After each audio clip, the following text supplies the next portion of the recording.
തൊണ്ണൂറ്റിയൊന്നാം സങ്കീർത്തനം നമുക്ക് ഏവർക്കും സുപരിചിതമായ സങ്കീർത്തനമാണ്. 91 സങ്കീർത്തനം വളരെ ചെറിയ കുഞ്ഞുങ്ങളായിരിക്കുമ്പോൾ തന്നെ സൺഡേ സ്കൂളിലൊക്കെ നാം പഠിക്കുന്ന സങ്കീർത്തനം അത്രേ. ആ സങ്കീർത്തനത്തിന്റെ ആദ്യത്തെ 2 വചനങ്ങളും അവസാനത്തെ 3 വചനങ്ങളും, അങ്ങനെ 91 സങ്കീർത്തനത്തിൽ 16 വചനങ്ങളുണ്ട്. വളരെ ദൈർഘ്യമേറിയ ഒരു സങ്കീർത്തനമാണ്. എങ്കിലും അതിന് മൊത്തത്തിൽ ചിന്തിക്കാതെ ആദ്യത്തെ 2 വചന ഭാഗങ്ങളും തുടർന്നുള്ള 3 വചന ഭാഗങ്ങളും ചിന്തിക്കണമെന്ന് ആഗ്രഹിക്കുകയും പ്രാർത്ഥിക്കുകയും ചെയ്യുന്നു.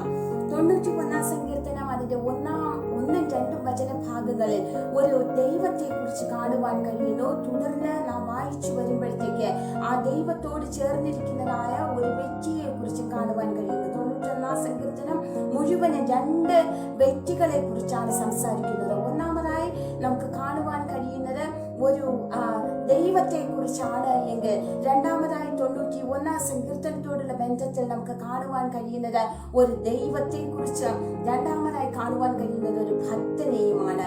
അങ്ങനെയെങ്കിൽ ഈ 91 സങ്കീർത്തനത്തിന്റെ 1-ാം ഭാഗത്തിലേക്ക് കടന്നു വരുമ്പോൾ ഒരു ദൈവത്തെ പരിചയപ്പെടുത്തി, ദൈവത്തോട് ചേർന്നിരിക്കുന്ന ഭക്തനെ പരിചയപ്പെടുത്തിയതിനു ശേഷം അതിന്റെ അവസാനത്തെ 3 വചനങ്ങളിലേക്ക് കടന്നു വരുമ്പോഴത്തേക്ക് ആ ദൈവത്തോട് ചേർന്നിരിക്കുന്നത് നിമിത്തം ആ ഭക്തന് ലഭിക്കുന്നതായ അനുഗ്രഹങ്ങളെ കുറിച്ച് നമുക്ക് കാണുവാൻ കഴിയുന്നു എന്ന് നാം മനസ്സിലാക്കിയിരിക്കണം. 91 സങ്കീർത്തനം അതിന്റെ 1-ാം വചനത്തിലേക്ക് നാം എല്ലാവരും പറഞ്ഞു പഠിച്ചിട്ടുള്ളതായ വചനഭാഗമാണ്.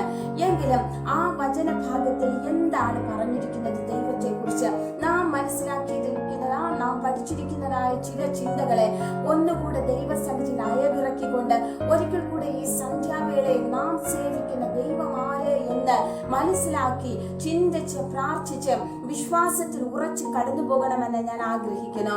അവിടെ 4 പദങ്ങളാണ് ആദ്യത്തെ 2 വചനങ്ങളുമായി ബന്ധപ്പെട്ട് ദൈവത്തെ പരിചയപ്പെടുത്തുന്നതിനോടുള്ള ബന്ധത്തിൽ നമുക്ക് കാണുവാൻ കഴിയുന്നത്. ഒന്നാമതായി അവിടെ തുടങ്ങുന്നത് തന്നെ അത്യുന്നതൻ എന്ന പദവുമായി ബന്ധപ്പെട്ടാണ്. അത്യുന്നതന്റെ മറവിൽ വസിക്കുകയും, അത്യുന്നതൻ എന്ന മലയാളത്തിൽ ട്രാൻസ്ലേറ്റ് ചെയ്തിരിക്കുന്ന, മലയാളത്തിൽ തർജ്ജമ ചെയ്തിരിക്കുന്നതായ ആ പദത്തിന് തത്തുല്യമായ എബ്രായ പദം എന്ന് പറയുന്നത് എലിയോൻ എന്നുള്ളതാണ്. എബ്രായ പദം, തത്തുല്യമായ എബ്രായ പദം, അത്യുന്നതൻ എന്നതിന്റെ തത്തുല്യമായ എബ്രായ പദം എലിയോൻ എന്നുള്ളതത്രേ. എലിയോൻ എന്ന പദം കൊണ്ട് ഉദ്ദേശിക്കുന്നത് മറ്റ് എല്ലാവരെക്കാളും ഉന്നതനായ ഒരു ദൈവത്തെ കുറിച്ചാണ്.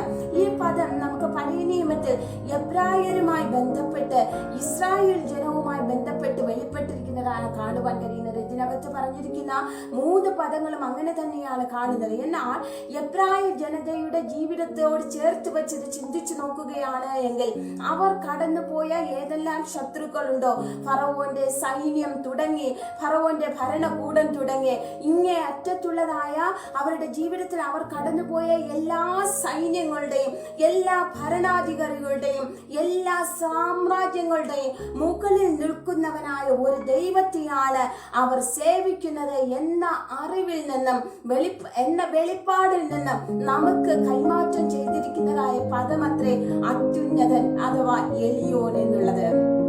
ഇന്ന് ഈ വൈകിയ വേളയിൽ നിങ്ങൾ ഈ വചനത്തെ ശ്രദ്ധിച്ചു കൊണ്ടിരിക്കുമ്പോൾ നിങ്ങളുടെ ജീവിതത്തോടുള്ള ബന്ധത്തിൽ എവിടെയൊക്കെയോ നിങ്ങൾ ഭയപ്പെടുന്ന ചില അധികാരങ്ങൾ കണ്ടിരിക്കാം. ഒരുപക്ഷെ സാധാരണ വിശ്വാസികൾ പറയുന്നത് പോലെ നിങ്ങൾ പറയുന്നുണ്ടായിരിക്കാം, അയ്യോ എന്റെ സഹോദരി, എനിക്ക് എന്റെ വീട്ടുകാർ ശത്രുക്കളായിരിക്കുന്നു, അല്ലെങ്കിൽ നാട്ടുകാർ ശത്രുക്കളായിരിക്കുന്നു, അല്ലെങ്കിൽ മറ്റേതോ ഒരു പ്രത്യേക വിഭാഗത്തിൽപ്പെട്ട വ്യക്തികളെ ഞാൻ ഭയപ്പെട്ടാണ് ഈ ദിവസങ്ങളിൽ ഞാൻ ആയിരിക്കുന്നത്. അതുമില്ലെങ്കിൽ ഒരുപക്ഷെ നിങ്ങൾ പറയുന്നുണ്ടായിരിക്കാം, ഞാൻ താമസിക്കുന്നതായ ആ സ്ഥാനത്തെ ഭരണകൂടത്തില് ഞാൻ ഭയന്നിരിക്കുന്നു എന്ന്. ഏത് വിധത്തിലുള്ള അധികാര മേഖലകളിൽ നിന്നുമുള്ള ഭയം ഇന്ന് സന്ധ്യാവേളയിൽ നിങ്ങളെ ഭരിക്കുമ്പോഴും നിങ്ങൾ ഒരു യഥാർത്ഥ ദൈവവിശ്വാസി ആണ് എങ്കിൽ നിങ്ങൾ മനസ്സിലാക്കിയിരിക്കേണ്ട ഒരു പ്രധാനപ്പെട്ട കാര്യമുണ്ട്. ഞാൻ സേവിക്കുന്നത്, നിങ്ങൾ സേവിക്കുന്നത് ഈ അത്യുന്നതനായ ദൈവത്തെ അത്രേ. എബ്രായരുടെ ദൈവമായിരുന്ന ദൈവം, ഇസ്രായേൽ ജനത്തിന്റെ ദൈവമായിരുന്ന ദൈവം, ചരിത്രത്തിൽ ഇടം പിടിച്ചിരിക്കുന്ന, ചരിത്രത്തിൽ താൻ മാത്രമാണ് ദൈവമെന്ന് തെളിയിച്ചിരിക്കുന്നവനായ ദൈവം, ആ ദൈവത്തെയാണ് നാം സേവിക്കുന്നത് എങ്കിൽ ഒരു അധികാരത്തിന് നാം ഭയപ്പെടേണ്ടതായ കാര്യമില്ല. ദൈവികമായ അധികാരങ്ങൾ നിയമിക്കപ്പെട്ടിരിക്കുമ്പോൾ തന്നെ നാം മനസ്സിലാക്കിയിരിക്കേണ്ടത് ദൈവിക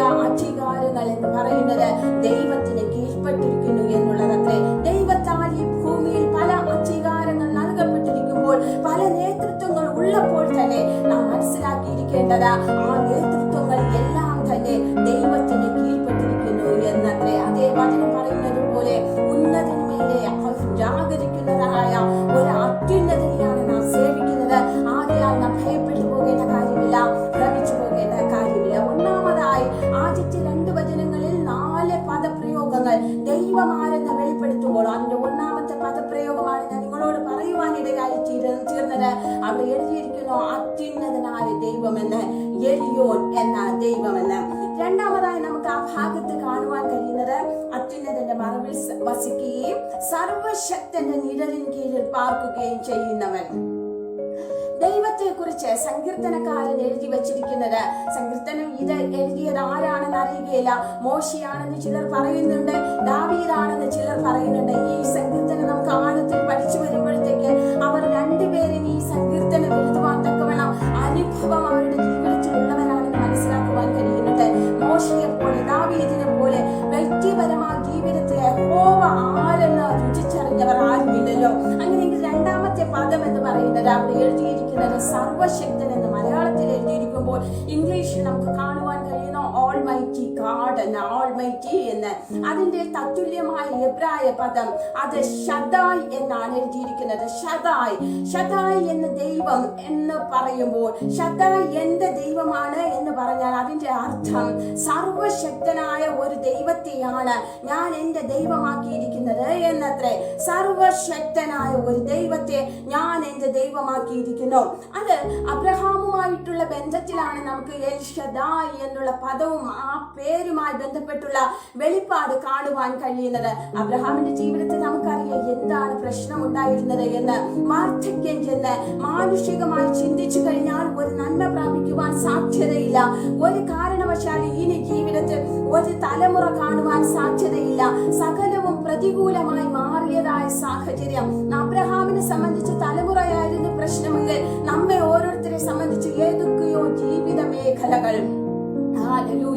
ഇനി ഒരു വിടുതൽ ആ മേഖലയിൽ ഞാൻ പ്രതീക്ഷിക്കുന്നില്ല. ഇനി ഒന്ന് മരിച്ചു കിട്ടിയാൽ മതി. ഇനി ആ വിഷയവുമായി ബന്ധപ്പെട്ട് യാതൊരു വിധത്തിലുള്ള ഒരു പ്രതീക്ഷയും എനിക്കില്ല എന്നാണോ നിങ്ങൾ ചിന്തിക്കുന്നത്? അങ്ങനെയെങ്കിൽ ഷദായ് സർവശക്തനായ ദൈവത്തെയാണ് നിങ്ങൾ ഈ ദിവസങ്ങളിൽ സേവിക്കുന്നത് എങ്കിൽ തീർച്ചയായും ആ വെളിപ്പാടിനോടുള്ള ബന്ധത്തിൽ ഇന്ന് ഈ വൈകിവേളയിൽ ഞാൻ പറയട്ടെ, നിങ്ങളുടെ വിഷയം ഒരുപക്ഷെ മരിച്ചു പോയിരിക്കാം. നിങ്ങളുടെ വിഷയം എന്ന് പറയുന്നത് നിങ്ങൾ പ്രാർത്ഥനകളിൽ പോലും മറന്ന് അല്ലെങ്കിൽ മാറ്റിവെച്ചതായിരിക്കാം. നിങ്ങളുടെ വിഷയം നിങ്ങൾ ഓർമ്മകളിൽ ഇല്ലാതെ പോയതായിരിക്കാം. നിങ്ങൾ വിശ്വാസത്തിൽ അങ്ങേയറ്റം നിരാശപ്പെട്ടിരിക്കുന്ന ഒരു അവസ്ഥയിലായിരിക്കാം. എങ്കിലും ഷദായ് എന്ന ഈ വേദപുസ്തകം പരിചയപ്പെടുത്തുന്ന 91 സങ്കീർത്തനം പരിചയപ്പെടുത്തുന്ന ദൈവത്തെയാണ് നിങ്ങൾ സേവിക്കുന്നത് എങ്കിൽ നിങ്ങളുടെ പ്രാർത്ഥനകൾക്ക് മരണമില്ല, നിങ്ങളുടെ മറുപടികൾക്ക് മരണമില്ല. നിങ്ങളുടെ വിശ്വാസത്തിന് അനുസരിച്ച് ദൈവം അതിന് അപ്പുറമായി ഈ ദിവസങ്ങൾ നിങ്ങൾക്ക് വേണ്ടി പ്രവർത്തിക്കുവാൻ പോകുന്നു. കാരണം അവൻ സർവശക്തനായ ദൈവമത്രേ. എവിടെയൊക്കെ എൽ ഷദായ് അല്ലെങ്കിൽ ഷദായ് സർവശക്തൻ എന്നുള്ള പദം ആ പേര് ദൈവത്തിന് വേണ്ടി ഉപയോഗിക്കപ്പെട്ടിരിക്കുന്നുവോ ആ ഭാഗത്തൊക്കെ നമുക്ക് കാണുവാൻ കഴിയുന്നത് ആ ഭാഗത്തെല്ലാം അസാധ്യങ്ങൾ സാധ്യമായി വരുന്നതുമായി ബന്ധപ്പെട്ടാണ് ആ പേരുകൾ ഉപയോഗിക്കുന്നത്. ആദ്യമായി അബ്രഹാമിന്റെ ജീവിതത്തോടുള്ള ബന്ധത്തിൽ ഞാൻ നിങ്ങളോട് പറയുകയുണ്ടായി. അബ്രഹാമിന്റെ ജീവിതത്തിന്റെ അസാധ്യ മേഖലകളെ ദൈവ സാധ്യമാക്കി തീർക്കുവാൻ ഇടയായി തീർന്നു. ഇസ്രായേൽ ജനം അടിമത്തത്തിലായിരുന്നു. യാതൊരു കാരണവശാലും അന്നത്തെ ഏറ്റവും അറിയപ്പെടുന്ന ഭരണകൂടത്തിൽ നിന്ന് രക്ഷപ്പെടുക എന്നുള്ളത് അടിമത്തത്തിൽ കിടക്കുന്ന യുദ്ധമുറകൾ അറിയാത്ത ഒരു ജനത്തെ സംബന്ധിച്ച് സാധ്യമല്ലാതിരിക്കുമ്പോൾ തന്നെ നമുക്ക് കാണുവാൻ കഴിയുന്നത് അവിടെ എൽ ഷദായ് സർവശക്തനായ ദൈവം, ഷദായ് എന്ന യഹോവയായ ദൈവം ഇറങ്ങി വന്ന് അവരെ വിടുവിച്ച് ആ അതിർത്തിക്കപ്പുറത്തേക്ക് കൊണ്ടുപോകുക മാത്രമല്ല 40 വർഷം മറ്റുള്ളവർക്ക് അസാധ്യമായ രീതിയിൽ മരുഭൂമിയിൽ സകല പ്രൊവിഷൻസ് സകല കരുതലുകളും വെളിപ്പെടുത്തി അവരെ കനാൻ നാട്ടിലേക്ക് എത്തിക്കുവാൻ കൂടെ ഇടയായി തീർന്നു.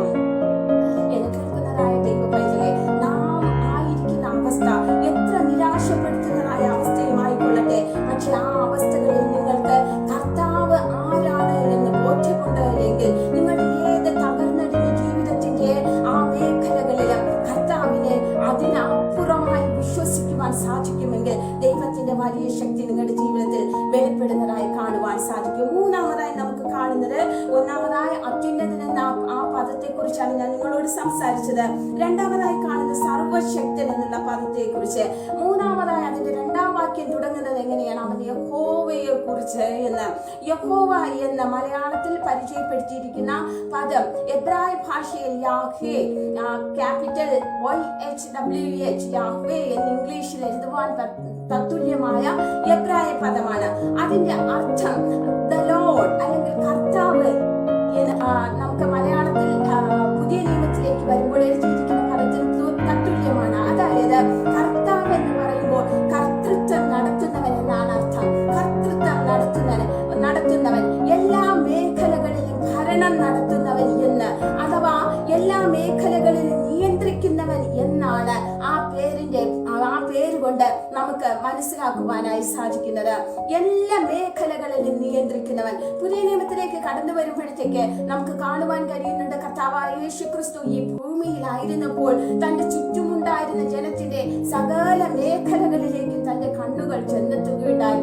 അവരുടെ ഭൗതിക ആവശ്യങ്ങൾ, രോഗസൗഖ്യമാകട്ടെ, അവരുടെ ദൈനംദിന ജീവിതത്തിന്റെ മേഖലകളാകട്ടെ, ഒരു മരണത്തെ അഭിമുഖീകരിക്കുന്നതാകട്ടെ, ഒരു ഭവനത്തിൽ വരുന്നതായ കുറവുകളാകട്ടെ, ഇങ്ങനെ സകല മേഖലകളിലേക്ക്, ശാരീരികവും മാനസികവുമായ മേഖലകളിലേക്ക്, ആത്മീക മേഖലകളിലേക്ക് കർത്താവിന്റെ കണ്ണുകൾ ചെന്നെത്തുകയുണ്ടായി. കർത്താവ് ചിലത് കണ്ടു കഴിഞ്ഞാൽ, കുറവ് കണ്ടു കഴിഞ്ഞാൽ ആ ഭാഗത്ത് നിറയ്ക്കുന്നവനായി ദൈവാത്മാവിന്റെ ചലനം വെളിപ്പെടുന്നത് നമുക്ക് കാണുവാൻ കഴിയുന്നു. പഴയ നിയമത്തിൽ അങ്ങനെ തന്നെയാണ് കാണുവാൻ കഴിയുന്നത്.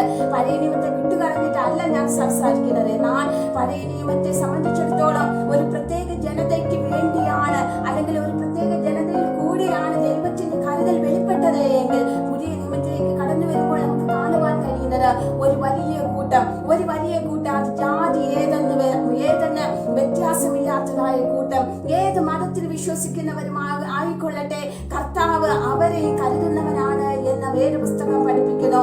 ഏത് ജോഗ്രഫിക്കൽ റീജിയൻ, ഏത് ഭൂപ്രദേശത്തുമുള്ളവനാകട്ടെ, വർണ്ണ വിവേചനമില്ലാതെ, സാമ്പത്തിക വിവേചനങ്ങളില്ലാതെ, ജാതി വ്യവസ്ഥകൾക്ക് അതീതമായി, ഭാഷകൾക്ക് അതീതമായി ദൈവത്തിന്റെ കരുതൽ വെളിപ്പെടുന്നു. ദൈവത്തിന്റെ നിയന്ത്രണം നിങ്ങളുടെ ഓരോരുത്തരുടെയും ജീവിതത്തിന്റെ മേഖലകളിൽ ഉണ്ട് എന്നുള്ളതത്രേ ഈ നാലാമത്തെ പദം കൊണ്ട് ഉദ്ദേശിക്കുന്നത്. അത്യുന്നതനായ ദൈവം, സർവശക്തനായ ദൈവം, യഹോവയായ ദൈവം. അത്യുന്നതൻ എന്ന് പറയുമ്പോൾ ഞാൻ നിങ്ങളോട് പറയുകയുണ്ടായി, ഏറ്റവും ഉന്നതനായിരിക്കുന്നവനത്രേ ഈ ദൈവം എന്ന് പറയുന്നത്. രണ്ടാമതായി നാം കണ്ടത് ഏറ്റവും ശക്തനായിരിക്കുന്നവനത്രേ ഈ ദൈവം എന്ന് പറയുന്നത്. മൂന്നാമതായി നാം കണ്ടത് ഏറ്റവും അധികം നിയന്ത്രണങ്ങളുള്ളവൻ, അധികാരങ്ങളുള്ളവൻ, കർത്തൃത്വങ്ങളുള്ളവൻ, അവനത്രേ ഈ ദൈവം എന്ന് പറയുന്നത്. നാലാമതായി ഇതിൽ നിന്നും വ്യത്യസ്തമായി മറ്റൊരു പേരിനെയാണ് സങ്കീർത്തനങ്ങളുടെ പുസ്തകം 91 സങ്കീർത്തനത്തിൽ അതിന്റെ 2-ാം വാക്യത്തിലേക്ക് ചെല്ലുമ്പോഴത്തേക്ക് നമുക്ക് കാണുവാൻ കഴിയുന്നത്. അവിടെ മലയാളത്തിലൊക്കെ അവിടെ എന്റെ ദൈവം എന്ന് പറഞ്ഞ ഒരു നിസ്സാരമായ വളരെ ലഘുവായ പദത്തിലൂടെ എഴുതിയിരിക്കുമ്പോൾ, അതിന്റെ എബ്രായ പദപ്രയോഗങ്ങളിലേക്ക് എത്തുമ്പോൾ നമുക്ക് കാണുവാൻ കഴിയുന്നത്, ഇങ്ങനെ ഉള്ളവനായ ദൈവത്തെ ഈ സങ്കീർത്തനം എഴുതുന്ന വ്യക്തി പറയുകയാണ്, അവൻ എങ്ങനെയൊക്കെയാണ്, ദൈവം ഇങ്ങനെയൊക്കെയാണ്, പക്ഷേ എന്റെ ജീവിതത്തിൽ അവൻ എങ്ങനെ ആയിരിക്കുന്നു എന്നറിയാമോ? അവൻ എന്റെ ദൈവമായിരിക്കുന്നു. ഒരു നിമിഷം ചിന്തിച്ചു നോക്കണമേ. ഇവിടെ ആരെങ്കിലും വന്നേച്ച് ഏതെങ്കിലും ഒരു കൊച്ചുകുട്ടിയെ ഒന്ന് ശകാരിക്കുകയോ ഏതെങ്കിലും രീതിയിൽ ദേഷ്യപ്പെടുകയോ ഒക്കെ ചെയ്യുമ്പോ ആ കൊച്ചുകുഞ്ഞ് തിരിഞ്ഞു നിന്നിട്ട് പറയുകയാണ്, ഞാൻ ആരെന്നറിയാമോ? ഞാൻ കേരള മുഖ്യമന്ത്രിയുടെ കൊച്ചുമകളാണെന്ന് പറഞ്ഞു കഴിഞ്ഞാല് ആ എതിർക്കുവാൻ നിൽക്കുന്നതായ വ്യക്തി എപ്രകാരം ഭയപ്പെടും? ഇവിടെ സങ്കീർത്തനക്കാരൻ പറയുകയാണ്, സർവശക്തനായ എലിയോനുണ്ടല്ലോ, സർവശക്തനായ ശദായി ഉണ്ടല്ലോ, ഏറ്റവും ഉന്നതനായ എലിയോനുണ്ടല്ലോ, കർത്താവായി ഭരണം നടത്തുന്നവനായ യാഹ്വേ ഉണ്ടല്ലോ, നിങ്ങൾ ഇങ്ങനെയൊക്കെ വിളിക്കുന്നവനായ ആ ദൈവം എന്റെ ജീവിതത്തിൽ വ്യക്തിപരമായ ദൈവമായിരിക്കുന്നു. വ്യക്തിപരമായി എനിക്ക് എന്റെ ദൈവം എന്ന് വിളിക്കത്തക്ക രീതിയിൽ, എന്റെ ദൈവം എന്ന് വിളിക്കത്തക്ക രീതിയിൽ എനിക്ക് വ്യക്തിപരമായി ഏറ്റവും സമീപസ്ഥനായിരിക്കുന്നു, ഏറ്റവും അടുത്തിരിക്കുന്നവനായിരിക്കുന്നു, ഞാൻ ഏറ്റവും അധികം ആശ്രയിക്കുന്നവനായിരിക്കുന്നു, ഞാൻ ഏറ്റവും അധികം ചേർന്നിരിക്കുന്നവനായിരിക്കുന്നു. സങ്കീർത്തനം 91 ശ്രദ്ധയിട്ടിരിക്കുമ്പോൾ ശരിക്കും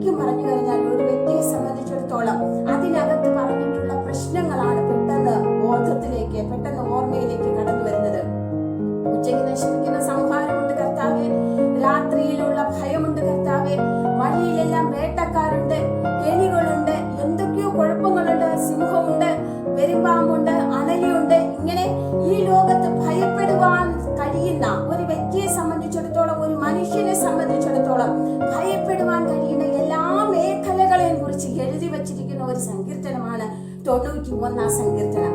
എന്നാൽ ആ ഭയപ്പെടുത്തുന്ന മേഖലകളെ കുറിച്ച് എഴുതുന്നതിന് മുമ്പ് അവിടെ നമുക്ക് കാണുവാൻ കഴിയുന്നത്, അവിടെ എഴുതി വച്ചിരിക്കുന്ന മറ്റൊരു കാര്യമുണ്ട്. ഈ ഭയപ്പെടുന്ന മേഖലയിലേക്ക് നീ കടന്നു പോകുന്നതിന് മുമ്പ്, ഈ ഭയപ്പെടുന്ന മേഖലകളിൽ നിയന്ത്രിക്കുന്ന, ഈ ഭയപ്പെടുന്ന മേഖലകളെ എല്ലാം കൈകളിൽ ഒതുക്കി പിടിക്കുവാൻ സർവശക്തനായ അധികാരമുള്ളവനായ ഒരു ദൈവമാണ് ഈ ദൈവം എന്ന് പറയുന്നത്.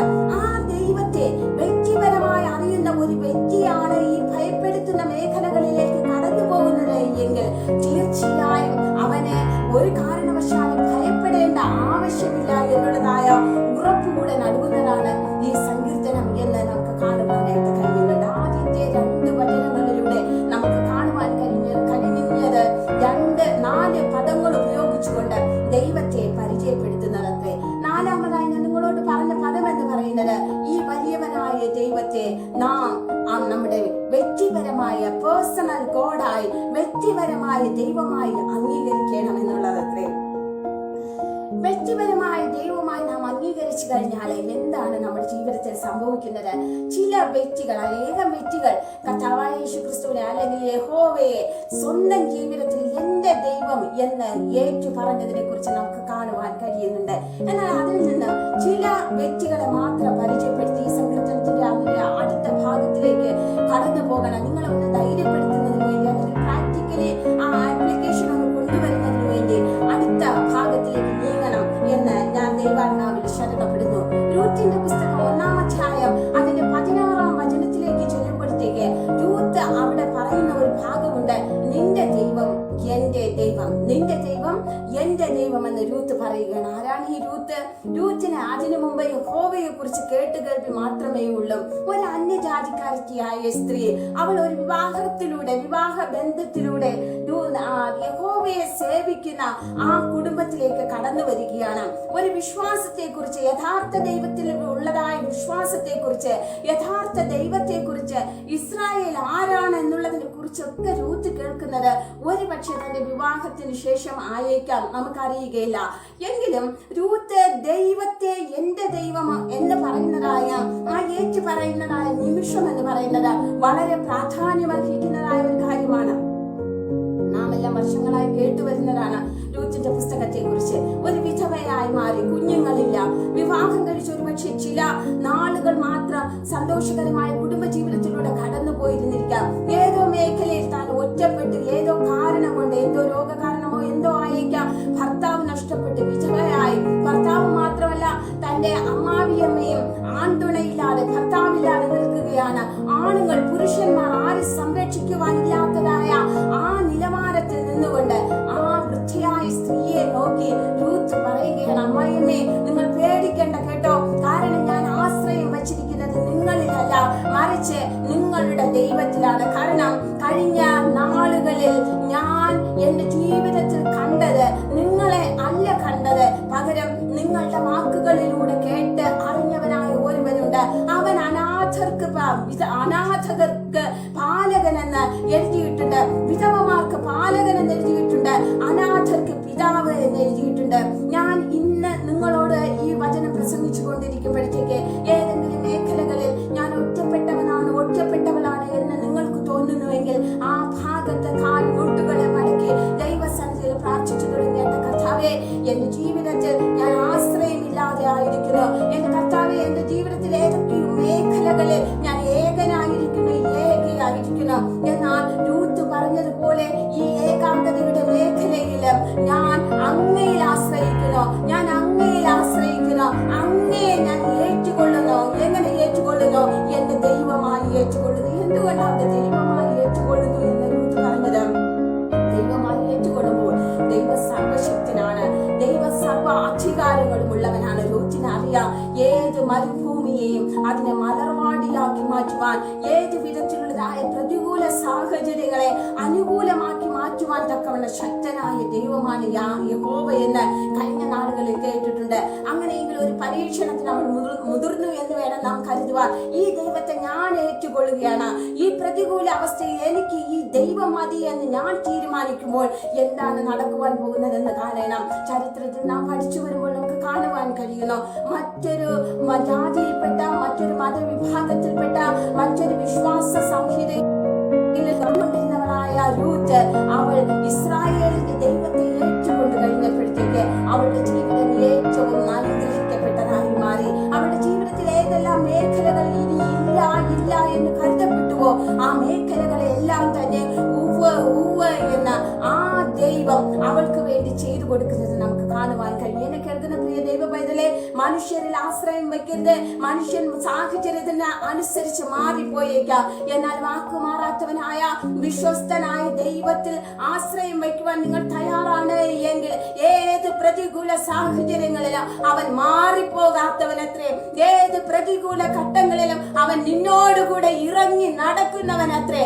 ആകയാൽ ദൈവത്തിന്റെ കരങ്ങളിലേക്ക്, ദൈവത്തിന്റെ മുഖത്തേക്ക് നോക്കിക്കൊണ്ട് നീയാണ് എന്റെ ദൈവം. കർത്താവെ, ഞാൻ കേട്ടുകൊണ്ടിരിക്കുന്ന യഹോവയെ, കർത്താവായ യേശു ക്രിസ്തുവിനെ ഞാൻ എന്റെ ദൈവമായി അംഗീകരിക്കുന്നു എന്ന് പറയുവാൻ തക്കവണ്ണം തയ്യാറായാട്ടെ. രണ്ടാമതായി മറ്റൊരു വ്യക്തിയെ കുറിച്ച് നമുക്ക് കാണുവാൻ കഴിയുന്നു.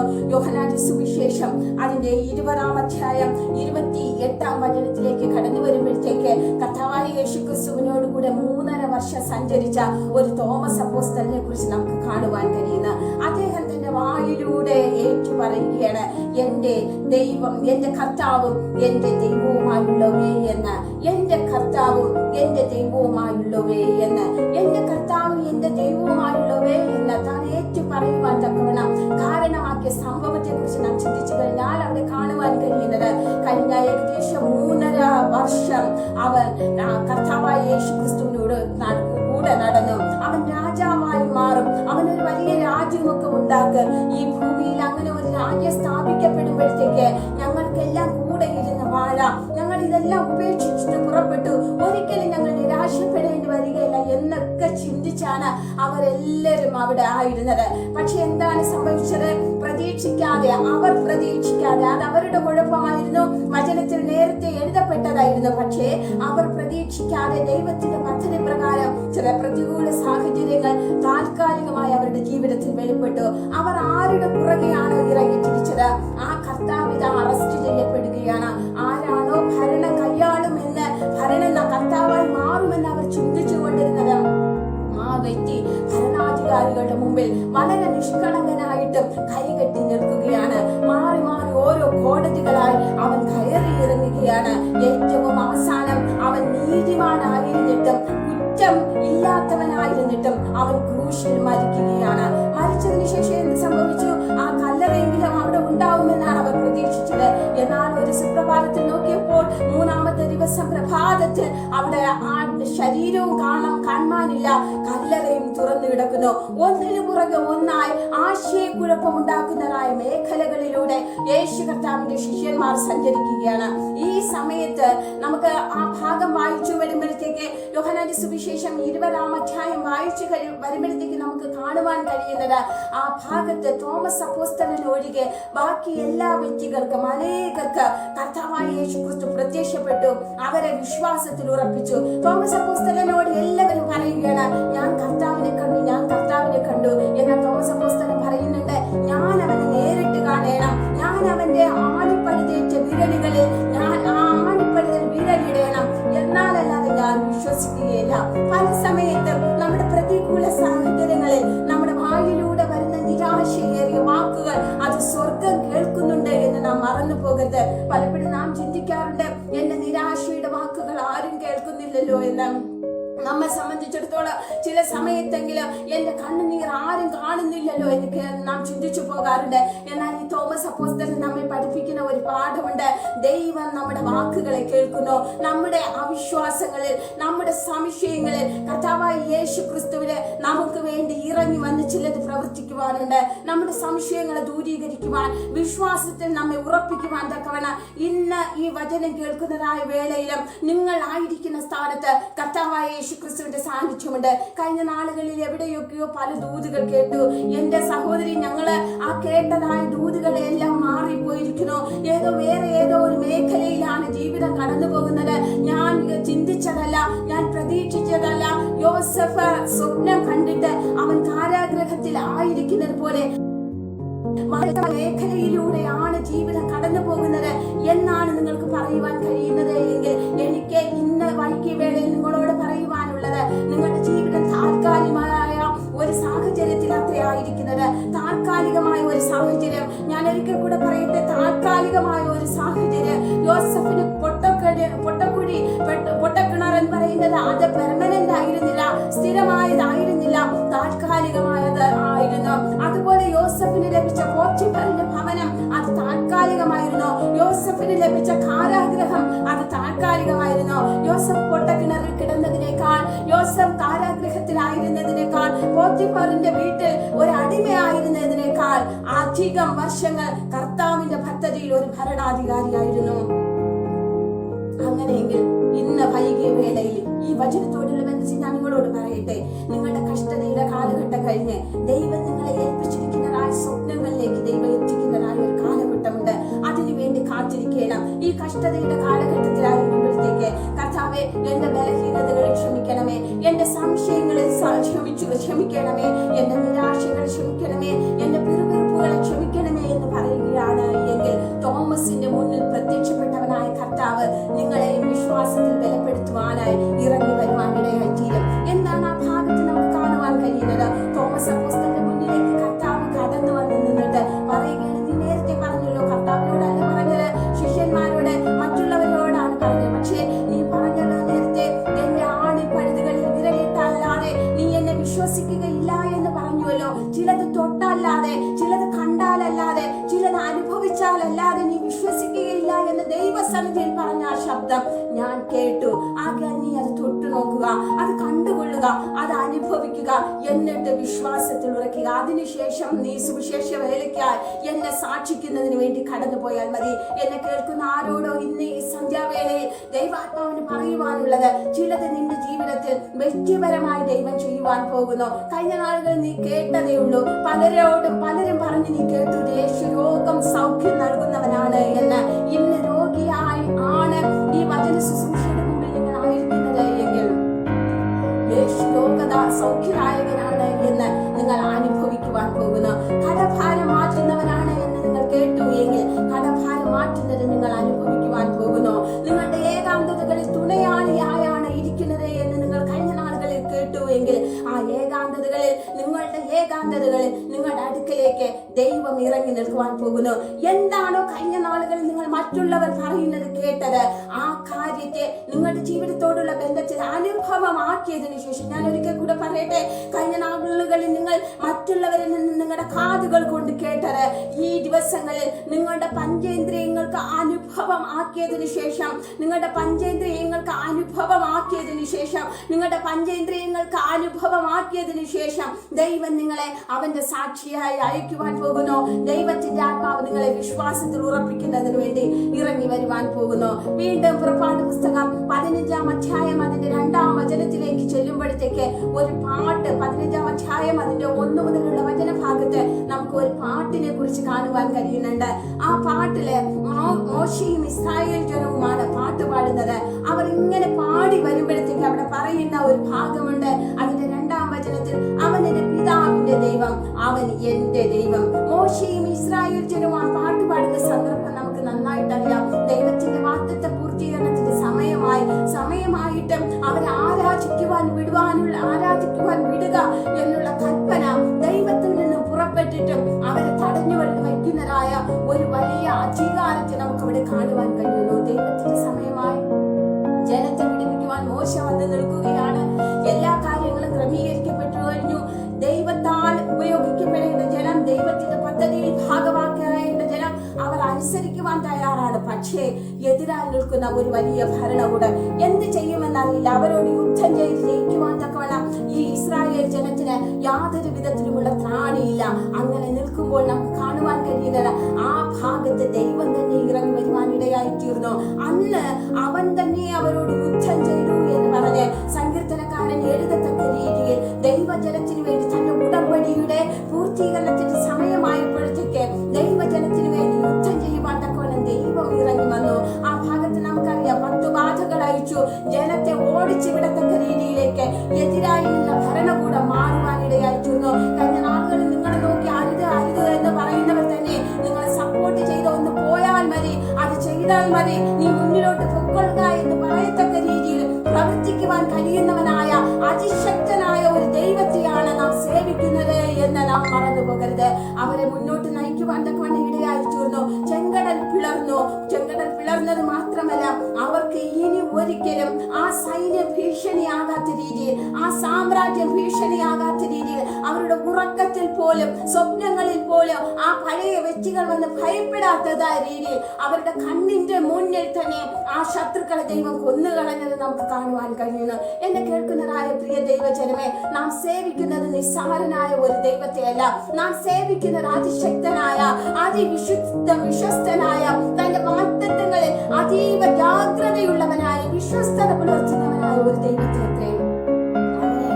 നമ്മുടെ മുന്നിൽ നിൽക്കുന്ന പ്രതികൂലങ്ങളെ നാം ഭയപ്പെടേണ്ടതായ കാര്യമില്ല. ദൈവത്തോട് പറഞ്ഞാൽ, കർത്താവേ, നീ എന്റെ ദൈവമാണ്, നീ എന്റെ ദൈവമാണ്. അക്കരെ കടന്നതായ മോശയും ഇസ്രായേൽ ജനവും കണ്ണിന്റെ മുമ്പിൽ നടന്നതായ അത്ഭുതങ്ങളുടെ ശ്രേണിയെ കണ്ടിട്ട് പറയുകയാണ്, അവൻ എന്റെ പിതാവിന്റെ ദൈവം. അത് കഴിഞ്ഞ നാളുകളിൽ പിതാക്കന്മാർ പറഞ്ഞ് പല കഥകളും ഞങ്ങൾ കേട്ടിട്ടുണ്ട്.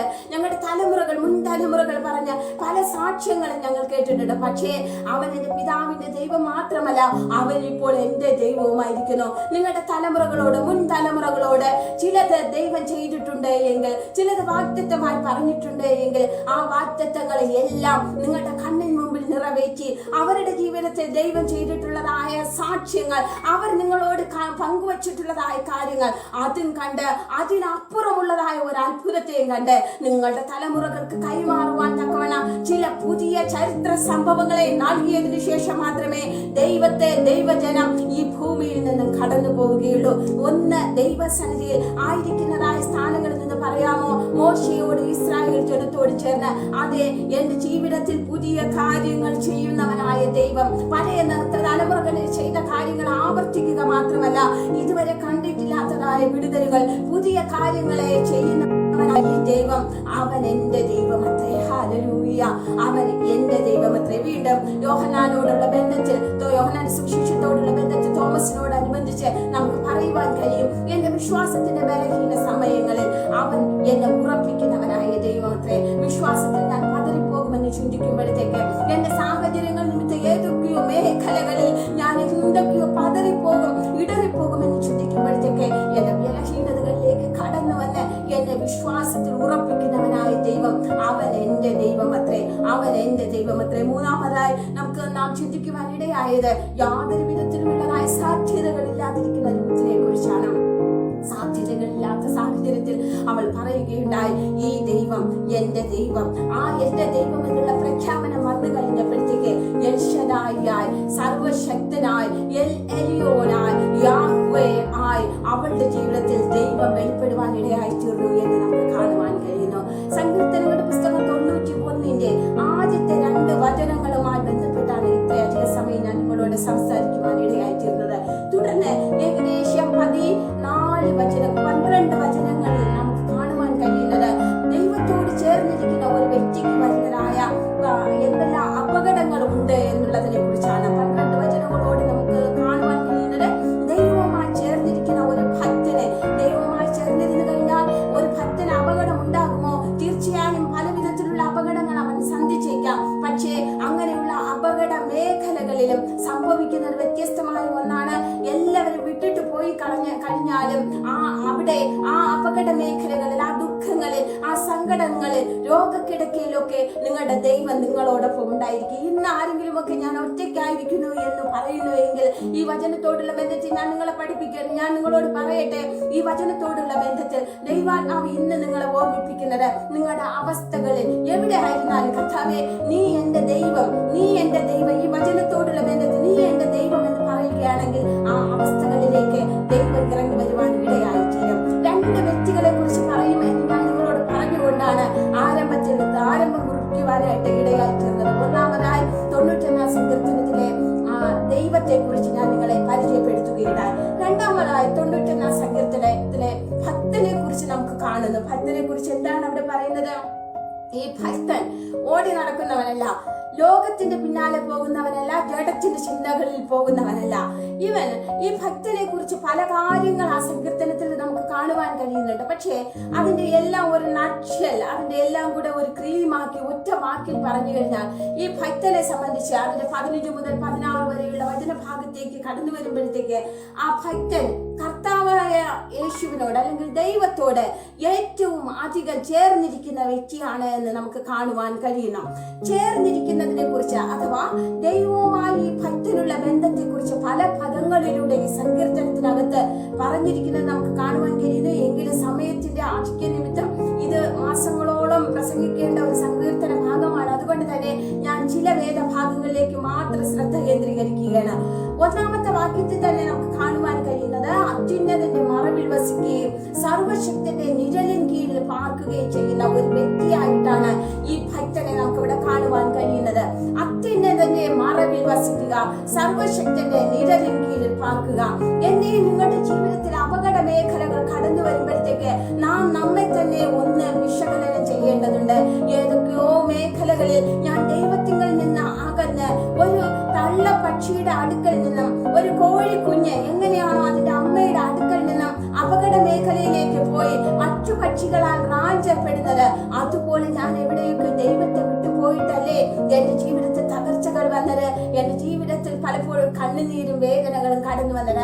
അങ്ങനെയെങ്കിൽ അപകട മേഖലയിലായിരിക്കുന്ന കോഴിക്കുഞ്ഞ് എങ്ങനെയാണോ തള്ളയുടെ ശബ്ദം കേട്ട് അത് അതിന്റെ അമ്മയുടെ അടുക്കലേക്ക് കടന്നു വരുന്നത്, അതുപോലെ ദൈവത്തിന്റെ അടുക്കലേക്ക് കടന്നു വരികയാണ് എങ്കിൽ അത്യുന്നതിന്റെ മറവിടമാക്കുകയും സർവശക്തന്റെ നിഴൽ അത് തന്റെ വാസസ്ഥലമാക്കുകയും ചെയ്യുന്ന ഒരു വ്യക്തിക്ക് ഒരു വലിയ അനുഗ്രഹത്തിന്റെ പട്ടികയത്തെ 91-ാം സങ്കീർത്തനത്തിൽ നമുക്ക് കാണുവാൻ കഴിയുന്നത്. അതിനെ എല്ലാം കൂടെ ചുരുക്കി 15 മുതൽ 16 വരെയുള്ള വചനഭാഗത്തെ ഏകദേശം 7 അനുഗ്രഹങ്ങളാക്കി എഴുതി വച്ചിരിക്കുന്നത് നമുക്ക് കാണുവാൻ കഴിയുന്നു. ആ പദങ്ങൾ മാത്രം പറഞ്ഞ് പ്രാർത്ഥിച്ച് ഈ വചന ശുശ്രൂഷ അവസാനിപ്പിക്കണമെന്ന് ഞാൻ ആഗ്രഹിക്കുകയാണ്. അതിന്റെ 14-ാം വചനത്തിൽ നമുക്ക് കാണുവാൻ കഴിയുന്നു, ആ വ്യക്തിയെ സംബന്ധിച്ച് എന്റെ നാമത്തെ അറിയുന്നവനാണ് എങ്കിൽ, ആ ഭക്തൻ എന്റെ മറവിൽ ആയിരിക്കുന്നവനാണ് എങ്കിൽ, അവൻ എന്റെ നിഴലിൻ കീഴിൽ പാർക്കുന്നവനാണ് എങ്കിൽ, എന്നോട് പറ്റിയിരിക്കുന്നവനാണ് എങ്കിൽ. 4 പദങ്ങളാണ് ഞാൻ പറഞ്ഞത്. 1-ാമത്തെ വചനത്തിൽ അവൻ മറവിൽ വസിക്കണം, ദൈവത്തിന്റെ നിഴലിൻ കീഴിൽ പാർക്കണം, ദൈവത്തോട് പറ്റിയിരിക്കണം, ദൈവത്തിന്റെ നാമത്തെ അറിയണം. അങ്ങനെ 4 കണ്ടീഷൻസ് നമ്മുടെ ജീവിതത്തിൽ ഉണ്ട് എങ്കിൽ അടുത്ത 7 അനുഗ്രഹങ്ങളുടെ പദ്ധതിയിലേക്ക്, 7 അനുഗ്രഹങ്ങളുടെ വഴിയിലേക്ക് നാം നടത്തപ്പെടുവാൻ തക്കവണ്ണം ഇടയായിത്തീരും. അവിടെ കാണുവാൻ കഴിയുന്നത് 14-ാം വചനത്തിൽ എഴുതിയിരിക്കുന്നു, ഞാൻ അവനെ വിടുവിക്കും. 14-ാം വചനത്തിൽ വീണ്ടും എഴുതിയിരിക്കുന്നു, ഞാൻ അവനെ ഉയർത്തും. 15-ാം വചനത്തിലേക്ക് ചെല്ലുമ്പോഴത്തേക്ക് അവൻ പ്രാർത്ഥിച്ചാൽ, അവൻ നിലവിളിച്ചാൽ ഞാൻ അവന്റെ അപേക്ഷകൾക്ക് ഉത്തരമരുളുവാൻ തക്കവണ്ണം ഇടയായിത്തീരും. 15-ാം വചനം വീണ്ടും പറയുന്നു, കഷ്ടകാലം അങ്ങനെയുള്ള ഒരു ഭക്തന് വരികയില്ല എന്നല്ല, മറിച്ച് അങ്ങനെയുള്ള കഷ്ടകാലം വന്നു കഴിഞ്ഞാല് ഞാൻ അവനോടുകൂടെ ഇരിക്കും. അടുത്ത് വീണ്ടും 15-ാം വചനത്തിലേക്ക് കടന്നു ചെല്ലുമ്പോൾ നമുക്ക് കാണുവാൻ കഴിയുന്ന കഷ്ടകാലത്ത് ഞാൻ അവനെ വിടുവിക്കും. വീണ്ടും ആവർത്തിച്ച് പറയുകയാണ്, കഷ്ടകാലത്ത് ഞാൻ അവനെ വിടുവിക്കും. വിടുവിക്കുന്നത് വെറുതെയല്ല, വിടുവിച്ച് വെളിയിലേക്ക് വിടുവാനല്ല, വിടുവിച്ച് മഹത്വപ്പെടുത്തുവാൻ തക്കവണ്ണം ഇടയായിത്തീരും. 6-ാമതായി പറയുന്നു, അവന് ഞാൻ ദീർഘായുസ് കൊടുക്കും. 16-ാം വചനത്തിലേക്ക് ചെല്ലുമ്പോൾ അവന് ഞാൻ ദീർഘായുസ് കൊടുക്കും. വീണ്ടും 7-ാം വചനത്തിലേക്ക് ചെല്ലുമ്പോൾ, 16-ാം വചനത്തിലേക്ക് ചെല്ലുമ്പോൾ 7-ാമതായുള്ള അനുഗ്രഹം കാണുവാൻ കഴിയുന്നു, ഞാൻ അവൻ എന്റെ രക്ഷയെ കാണിക്കും. ഒരിക്കൽ കൂടെ പറയാം, ഞാൻ അവനെ വിടുവിക്കും, ഞാൻ അവനെ ഉയർത്തും, ഞാൻ അവന്റെ പ്രാർത്ഥനകൾക്ക് ഉത്തരമരുളും, ഞാൻ കഷ്ടകാലത്ത് അവനോട് കൂടെ ഇരിക്കും, ഞാൻ അവനെ മഹത്വപ്പെടുത്തും, ഞാൻ അവനെ വിടുവിച്ച് അവന് ദീർഘായുസ് കൊടുക്കും, ഞാൻ അവനെ എന്റെ രക്ഷയെ കാണിക്കും. എന്നെ കേൾക്കുന്നതായ പ്രിയ ദൈവമേ, ഇതെല്ലാം വളരെ ദീർഘമായി ചിന്തിക്കേണ്ടതായ അനുഗ്രഹ വിഷയങ്ങളാണ്. എന്നാൽ ഞാൻ നിങ്ങളോട് പോയിന്റായി പറഞ്ഞ് ഇന്ന് നിങ്ങളുടെ ചിന്തകൾക്ക് വിടുകയാണ്. നിങ്ങൾ ഉയർത്തപ്പെടണമെന്ന് ആഗ്രഹിക്കുന്നുവോ? വിടുവിക്കപ്പെടണമെന്ന് ആഗ്രഹിക്കുന്നുവോ? ഈ ലോകത്തിൽ ദീർഘായുസോടെ ഇരിക്കണമെന്ന് ആഗ്രഹിക്കുന്നുവോ? ഈ ലോകത്ത് ദൈവത്തിൻ്റെതായ ആ രക്ഷയെ കാണണമെന്ന് ആഗ്രഹിക്കുന്നുവോ? ഈ ലോകത്തായിരിക്കുമ്പോൾ മഹത്വമേറിയവനായി മാറണമെന്ന് ആഗ്രഹിക്കുന്നുവോ? ദൈവഹിതപ്രകാരം മഹത്വവും മാന്യതയും ലഭിക്കണമെന്ന് ആഗ്രഹിക്കുന്നു. ഒറ്റ കാര്യമേ ചെയ്യേണ്ടതുള്ളൂ, നിങ്ങളുടെ ദൈവമാരെന്നറിയുക, ആ ദൈവത്തോട് പറ്റിയിരിക്കുക. നിങ്ങളുടെ ദൈവമാരെന്നറിയുക, ദൈവത്തോട് പറ്റിയിരിക്കുക.